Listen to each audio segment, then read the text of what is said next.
नेपाल में माफियाओं की टूटे की कमर। बालेन शाह ने लिया ऐसा फैसला, काठमांडू से उठी बुलडोजर की डिमांड।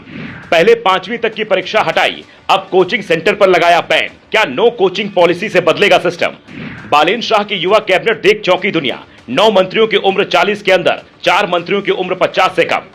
क्या नेपाल के नए पीएम बालेन शाह कानून व्यवस्था के मामले में उत्तर प्रदेश के सीएम योगी आदित्यनाथ का मॉडल अपनाने जा रहे हैं? उनके शुरुआती 72 घंटों के फैसले से इसकी झलक दिखाई देने लगी है। पहले 5वीं क्लास तक परीक्षा बंद करने और केपी शर्मा ओली को जेल भिजवाने के बाद बालेन सरकार ने नेपाल में चलने वाले कोचिंग सेंटर को लेकर बड़ा फैसला लिया है। नए आदेश के मुताबिक 12वीं क्लास तक की पढ़ाई के लिए जो भी कोचिंग सेंटर खुले हैं वो 15 दिनों के भीतर बंद हो जाने चाहिए। जिले में बैठे शिक्षा विभाग के ऑफिसर ये तय करेंगे कि उनके इलाके में ऐसी कोई भी कोचिंग की व्यवस्था नहीं है। अगर किसी ने नियम का उल्लंघन किया तो उस पर एक्शन होगा। सभी कोचिंग सेंटर पर ताला लगने वाला है। यह फैसला बालेन सरकार ने एक नई सोच के तहत लिया है। उनका मानना है कि ये कोचिंग संस्थान छात्र छात्राओं से बेवजह मोटी फीस वसूलते हैं, उन पर मानसिक दबाव बढ़ाते हैं और बच्चों के स्कूल कॉलेजों से ध्यान भटकता है। उनकी उपस्थिति पर भी असर पड़ता है। पहली नजर में देखें तो यह फैसला पेरेंट्स और छात्रों के हित में होगा, लेकिन क्या इससे स्टूडेंट के परफॉर्मेंस पर असर नहीं पड़ेगा? बोर्ड परीक्षा के जब नतीजे आएंगे तब क्या इसका असर नहीं दिखेगा? हिंदुस्तान में भी यह मांग बराबर उठती रही है कि सरकारी स्कूलों की शिक्षा व्यवस्था अच्छी की जाए। जब सरकार सरकारी स्कूलों और कॉलेजों में पढ़ाने वाले टीचर्स को अच्छी सैलरी दे रही है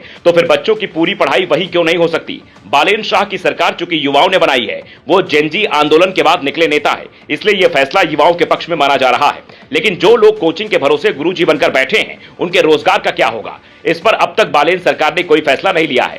पर काठमांडू के मेयर रहने के दौरान जिस हिसाब से उन्होंने बुलडोजर चलवाया, उसकी तस्वीरें देखने के बाद लोग ये कहने लगे हैं कि नेपाल में राष्ट्रीय लेवल पर भी बालेन शाह बुलडोजर अभियान लॉन्च कर सकते हैं और भ्रष्टाचार से लेकर हर माफिया पर बड़ा एक्शन ले सकते हैं। नेपाल में नया बदलाव ला सकते हैं, क्योंकि उनकी टीम युवाओं से भरी है। उनकी सरकार में कुल 14 कैबिनेट मंत्री बनाए गए हैं, जिनमें कई युवा नेता हैं।